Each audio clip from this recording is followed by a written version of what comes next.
اسلام دین فطرت ہے جس کی وجہ سے چہروں پہ بھی سکون پیدا ہوتا ہے. جو اسلام پہ چلتے ہیں ان کے چہروں پہ اللہ رونق پیدا کر دیتے ہیں.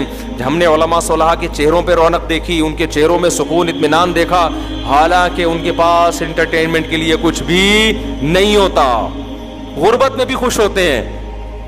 اور کلو من الطیبات, یہ آیت میں بتا رہا تھا قرآن کیا کہتا ہے, پاکیزہ چیزیں کھاؤ, وَاعْمَلُوا صَالِحًا, عمل کو بھی کیا کرو, پاک کرو. گندے عمل بھی نہ کرو, جھوٹ بولنا ناپاک عمل ہے, زنا کرنا ناپاک عمل ہے, ہوس کرنا ناپاک عمل ہے. انسان پیسہ کمائے حلال طریقے سے استغنا کے ساتھ. استغنا کا مطلب کیا ہے, لالچ نہ کرے, اس کی جیب پہ نظر, اس کی جیب پہ نظر, اس کے جناب پٹوے میں گھسنے کی کوشش کر رہا ہے, اپنا پیسہ چھپا رہا ہے تاکہ لوگ مجھے تعاون کرنا بند نہ کریں. ایک غریب ہے ہمارے جاننے والوں میں, مجھے پتہ ہے بہت غریب ہے, میں نے ایک دن اس کو بلا کے زکوٰۃ دے دی تو وہ نہیں لے رہا تھا, کہہ رہا ہے یار اللہ کا دیا میرے پاس بہت ہے, مجھے کیوں دے رہے ہو زکوٰۃ. میں نے زبردستی, مجھے پتا تھا نہیں ہے سفید پوش ہے اور نوجوان لڑکا, زبردستی میں نے زکوٰۃ پکڑائی اس کو, ضرورت تھی اس کو واقعی, خاندانی ہونے کی دلیل. 2 مہینے بعد آ کے وہ پیسے واپس کیے, کہہ رہے میرے پاس اب پیسوں کا انتظام ہو گیا, یہ آپ واپس لے لیں. میں نے کہا تیرا باپ بھی لے گا ابھی ہے, سمجھ رہے ہو نا. میں نے کہا ہمیں خاندانی لوگوں کی کیا ہوتی ہے, تلاش ہوتی ہے. لچڑ لوگ معاشرے میں زیادہ نظر آئیں گے. آپ نے پیسے پکڑائے, پھوٹ پھوٹ کے رونا شروع کر دے گا, ہائے ہائے میرے گھر میں تو کچھ تھا ہی نہیں, ہائے ہائے. حالانکہ میں گیا ہوں لوگوں کے گھروں میں, میں نے سروے کیا ہے نا, کسی نے کہا نا کچھ نہیں ہے, پہنچ گئے ہم ان کے گھر, اچھا بھلا کھا پی رہے ہو, منہ میں بھیک کی تمہاری جو ہے نا ایک ذلت. تو یہ کیا ہے, رزق تو آپ کو ملے گا, استغنا کے ساتھ رہو گے تو دروازے پھاڑ کے رزق آئے گا. اور اگر بھکاری پن پہ آ گئے نا تو ادھر سے بھی گھسیٹا, ادھر سے بھی ادھر منہ ٹیڑھا کیا, بیوی کے سامنے بھی چھپا رہا ہے, اسے بہت تھوڑا تھوڑا کھلا رہا ہے تاکہ اس کو یہ نہ پتہ چل جائے کہ میرے پاس کیا ہے, پیسے ہیں. اس کو اچھا, ایسے لوگ بھی ہیں, اس کو بھی غربت میں رکھا ہوا, بھائی کھاؤ کھلاؤ یار, کیوں اتنا زیادہ مسلط کیا ہوا ہے.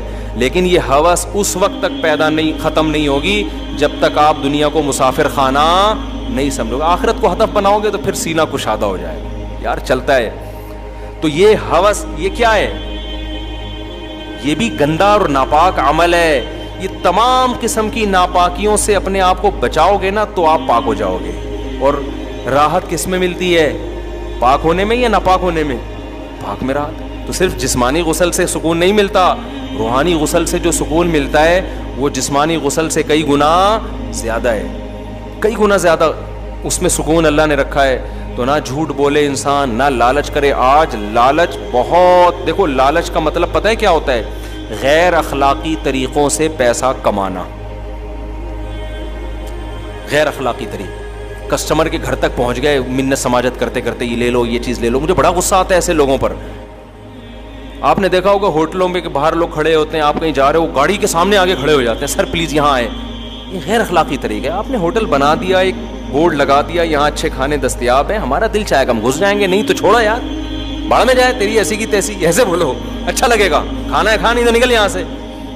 تو زکوٰۃ تھوڑی بٹ رہی ہے یہاں پہ, بزنس ہے بھائی, بزنس کے اسٹائل میں ہوگا تو لینا ہے لو, نہیں تو یہاں سے دفع ہو, یہاں سے. ایسا ہی ہونا چاہیے نا, دفع نہ کریں, بد اخلاقی نہ کریں. کہ مثال دے رہا ہوں, دل میں یہی ہونا چاہیے بھائی جو میرے اب صدر میں آپ دکانوں میں چلے جاؤ, آپ جا رہے ہوتے ہیں, صوفی صاحب بیٹھیے تو صحیح, کہاں جا رہے ہیں, بیٹھے نا, کہاں جا رہے ہیں. بھائی یہ غیر اخلاقی طریقہ ہے. آپ نے شاپ کھول لی, آپ آرام سے بیٹھو, بد اخلاقی نہ کرو کسٹمر کے ساتھ. کوئی آپ کی طرف دیکھتا ہے تو آنکھ مار لو, آ جا بھائی, دیکھ ہی نہیں رہا اس کے پیچھے جا رہے ہیں. بہن کہاں جا رہی ہیں, انٹی نہیں بولتے, ان کو پتہ ہے پھر جاتی رہے گی, رکے گی نہیں. کسی خاتون کو انٹی بول دیا نا, وہ سمندر میں جا کے منوڑا کے گر جائے گی, وہ پیچھے مڑ کے نہیں دیکھے گی. تو بڑے ہوشیار ہوتے ہیں. تو سسٹر کہہ رہے ہوتے ہیں آئیے, بھابھی آئیے, یہ کہہ رہے ہوتے ہیں, پیچھے تک جا رہے ہوتے ہیں. بھائی تمیز سے کماؤ یار.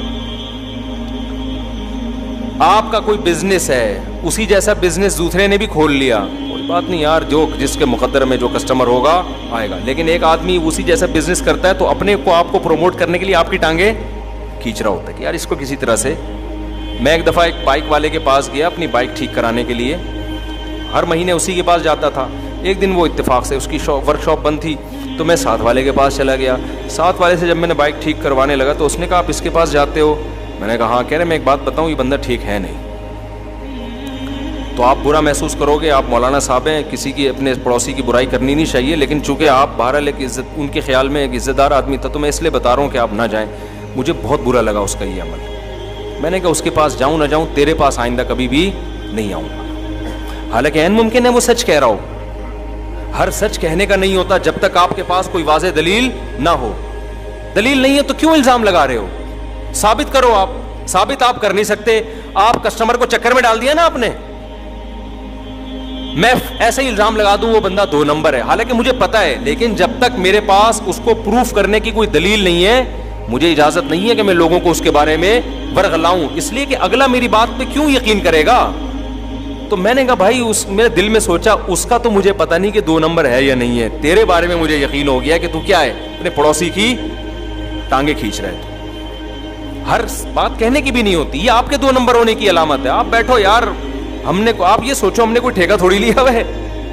اور کوئی دلیل سے بات کرتا, بتا دیتا کہ اس دن جو آپ نے انجن ٹھیک کروایا تو اس انجن میں اس نے یہ والا پرزہ آپ چیک کر لیے گا جا کے چائنا کا ڈالا ہے, یہ دلیل سے بات ہوتی, میں چیک کر لیتا واقعی بھائی وہ 2 نمبر ہے. مجھے پھر یہ جائز ہے تاکہ دوسرے کو نقصان نہ ہو. لیکن آپ ہوائی بات کر رہے ہو وہ بندہ ٹھیک نہیں ہے. کیوں ٹھیک نہیں ہے؟ اس کو کہتے ہیں جرح مبہم. مبہم کا مطلب ایویں پھینک دو آپ بیٹھ کے. حدیث میں جب جرح ہوتی ہے نا کہ یہ راوی ضعیف ہے, تو جرح کی 2 قسمیں ہوتی ہیں, ایک جرح مفسر کہلاتی ہے, ایک جرح مبہم. تو تمام محدثین کا اتفاق ہے کہ جرح مبہم کا اعتبار نہیں ہوگا. جیسے کسی بڑے محدث نے کہہ دیا یہ راوی ضعیف ہے, اس سے کہنے سے ضعیف نہیں ہوگا جب تک وہ ڈیفائن نہیں کرتے بھائی کیوں ضعیف ہے, وجہ کیا ہے اس کے ضعیف ہونے کی. تو اس کو کہتے ہیں جرح مفسر. آج انٹرنیٹ پہ جو بہت سارے یوٹیوبرز پڑے ہوئے ہیں نا, جو آپ کو بڑی بڑی تحقیقات حوالوں کے ساتھ پیش کر رہے ہیں, کہتے ہیں فلاں محدث نے اس کو ضعیف کہا, فلاں محدث نے اس راوی کو ضعیف کہا. لوگ بڑے متاثر ہو رہے ہیں, یار اس نے بھی ضعیف کہہ دیا, اس نے بھی, اس کا مطلب حدیث ضعیف ہے, حالانکہ وہ صحیح حدیث ہوتی ہے. اس لیے کہ جو لسنر ہے نا وہ فارغ ہوتا ہے, اس کو حدیث کے اصول معلوم ہی نہیں ہے, وہ صرف حوالہ دیکھ رہا ہوتا ہے کہ دیکھو فلاں حدیث کے راوی کو فلاں محدث نے ضعیف کہا, تو واقعی یہ کیا ہے, ضعیف ہے, لہذا یہ حدیث کیا ہے, ضعیف ہے. حالانکہ آپ کسی علم حدیث کے ماہر سے پوچھیں گے, وہ کہیں گے بھائی یہ اس نے ضعیف کہا, اس کے باوجود یہ حدیث ضعیف نہیں ہے, کیونکہ ضعیف کہہ دینا کافی نہیں ہے, یہ جرح مبہم ہے. تو اب آپ بتاؤ اتنے بڑے محدث جب کسی کو ضعیف کہہ رہے ہوں اور وجہ نہ بیان کر رہے ہوں, تو علماء نے اتنے بڑے محدث کی رائے کا اعتبار نہیں کیا. ایک میکینک جو ورک شاپ میں بیٹھنے والا ہے, وہ جب کہتے میرا پڑوسی آپ کی بائک جو صحیح جو کر رہا ہے یہ گڑبڑ کرتا ہے, یہ 2 نمبر ہے, اس کی جرح مبہم کا کہاں سے اعتبار ہوگا؟ سمجھ میں آ رہی ہے بات کہ نہیں آ رہی؟ وہ یہ بس چکر میں ڈال دیا, اب وسوسے آنا شروع ہو گئے, پتہ نہیں یار یہ کیا کر رہا ہوگا میری بائک کے ساتھ. تو خیر, تو یہ غیر اس مقصد کیا تھا یار یہ میرے پاس آیا کریں, تو کیا ہوا, اس کے پاس تو میں گیا ہی نہیں, ہمیشہ کے لیے میں نے چھوڑ دیا اس کو. تو یہ غیر اخلاقی حرکت ہے, ہوس. تو ان تمام گندگیوں سے اپنے آپ کو, کنجوسی کی گندگی سے انسان پاک کرے, جھوٹ کی گندگی سے, بدنظری کی گندگی سے, اور لالچ کی گندگی سے, اور یہ ساری گندگیوں سے. اور جب انسان اپنے آپ کو پاک کرتا ہے نا, تو اس کو کہتے ہیں کلو من الطیبات, کھاتا بھی پاک ہے اور عمل بھی کیا کرتا ہے, پاک. یہ اسلام کا خلاصہ اللہ نے 2 لفظوں میں بیان کیا, اٹ از کالڈ اسلام. اس کو کیا کہتے ہیں, اسلام. اس پہ جنت بھی ملتی ہے اور جہنم بھی.